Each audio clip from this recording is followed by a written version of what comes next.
Muhawe ikaze mwe mwese mudukurikira ku rubuga Kubaturwa TV. Uwiteka Imana nkorera Yehova abampera umugisha, namwe abafite imitima itaryarya mukomeze mugaragaze kudushyigikira muri iyi mimerere yo kwigisha ijambo ry'Imana tugamije gufasha abafite imitima itaryarya kumenya cyangwa se kubaturwa n'ijambo. Uyu munsi rero dufite insanganyamatsiko igira iti ese koko Imana yemera amadini yose? Birashoboka ko wigize kugira igitekerezo nk'icyo ngicyo, nk'uko usanga hirya no hino ku isi n'aha dutuye hari icyo bita association des églises, association des églises, cyangwa se gushyira hamwe kw'amadini. Amadini akaba yaribumbiye hamwe mu gushaka Imana, ariko se ibyo bihuje n'ukuri kw'ibyanditswe? Birashoboka cyane ko kugira ngo dushire amashira kinyoma tubasha gutekereza ku byabaye ubwo Yesu yahuraga n'umugore w'umusamariyakazi. Yesu yafashije umugore w'umusamariya kugira imitekerereze inoze ku bijyaniranye n'imisengere. Nawe ndagira ngo ugire imitekerereze inoze ku bijyaniranye n'imisengere. Hirya no hino ku isi usanga amadini akora ibikorwa by'umwanda. Usanga bamwe mu bayagize usanga bavugwa ko bakora ibyaha ndengakamere bitari bikwiriye ku bantu bavuga Imana, cyangwa se batangaza ubutumwa bwiza bw'ubwami. Ibindi bikorwa bakora by'umwanda ni nk'ibi: usanga bashyigikira ibice bihanganye ku bashyamiranye, ugasanga ngo barimo baratanga imigisha. Ariko se baba bibukiranya n'icyagombaga kuba, niba koko ayo madini yose akora ibihuje no gushaka kw'Imana, afite intego yo kubaha Imana, yaba yibuka itegeko Yesu Kristo yatanze ubwo yagiraga ati ndabaha itegeko rishya ngo mukundane nk'uko nabakunze. Ibyaba ari byo bose bazabamenyeraho ko muri abigishwa banjye nimukundana. Ubwo urabisanga mu butumwa bwiza bwanditswe na Yohana ibice byaho 13 umurongo wa 34 na 35. Byumvikana ko abadakora ibihuje n'iryo jambo ntabwo rwose umucyo uzabatambikira. Ntabwo umucyo uzabatambikira. Ese koko amadini yose akomoka ku Mana cyangwa se akora ibishimwa n'Imana? Kugira ngo dushire amashira kinyoma, ni mucyo turebere hamwe ikiganiro cyaranze umwami wacu Yesu Kristo ubwo yagiraga ikiganiro n'umugore w'umusamariyakazi. Uyu mugore yari afite imyemerere ihabanye n'iy'Abayahudi, kuko we yari azi ko Imana ishakirwa mu bitabo 5 bya Gisamariya, cyangwa se by'ibyanditswe byera ari byo Bibiliya. Ibyo bitabo 5 Abasamariya bari barabihuje n'imyemerere yabo, bituma babiha n'izina ryitwa Pentateuque ya Gisamariya. Ibyo mu gitabo cy'Abami ibice byaho Abami ba kabiri ibice 13 umurongo waho wa 33, Abami ba kabiri ibice 17 umurongo wa 33, hagaragaza imimerere Abasamariya bari barahindukiye ibigirwamana by'izindi mana, ndetse kubera ko bari barabatwaye nk'imbohe, bahindukiriye gusenga kw'ikinyoma. Bahuzaga gusenga kwabo n'Imana zitari Imana y'ukuri. Ibyo byatumaga Imana ibabonaho umugayo. Dusoma ngo Abami ba kabiri bice 17 umurongo wa 33 haranditswe ngo bubahaga Uwiteka kandi bagakorera Imana zabo uko imigenzo y'abanyamahanga bimukiyemo yagenzaga. Yego bubahaga Uwiteka, ariko banakubaha bakaramya Imana zitari Imana, ndavuga ibigirwamana, bahuje n'imigenzo y'abari barabatwayeho iminyago. Niyo mpamvu Yesu yashidikanyije ku bijyaniranye n'imisengere yabo.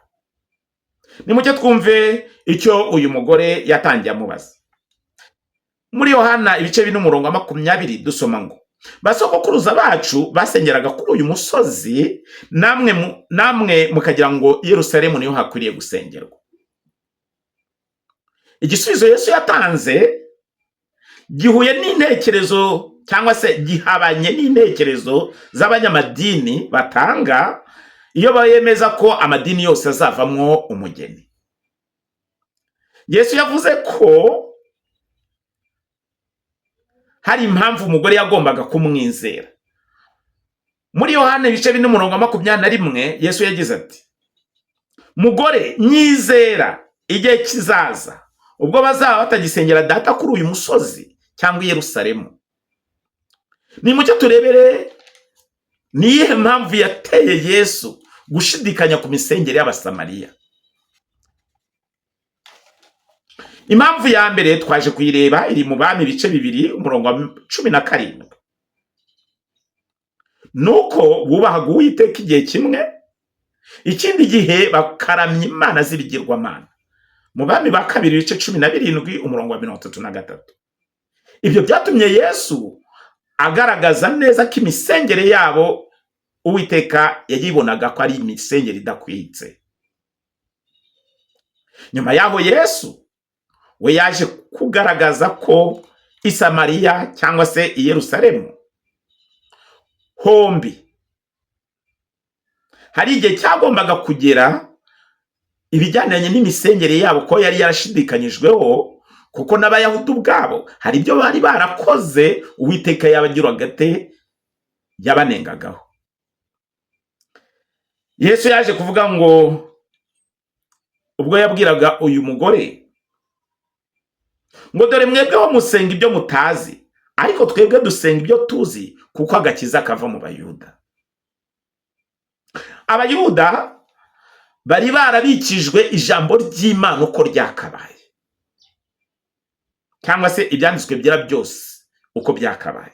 Mu gihe Abasamariya bo bari barafashe igice gito cy'ibitabo 5 bya Bibiliya babiha izina rya Pentateuque ya Gisamariya. Ibyo nibyo byonyine bishingikirizagaho. Nyuma yaho hari icyo Paulo yaje kubavugaho mu gitabo cy'Abaroma ibice byaho 3 umurongo waho wa 1 kugera 3. Yagize ati, Abayuda Abayuda babarusha muri byose. Irya mbere nuko babikijwe n'Imana ibyanditswe. Mbese niba bamwe muri bo batizeye, kwizera kwabo kwahindura ubusa gukiranuka kw'Imana?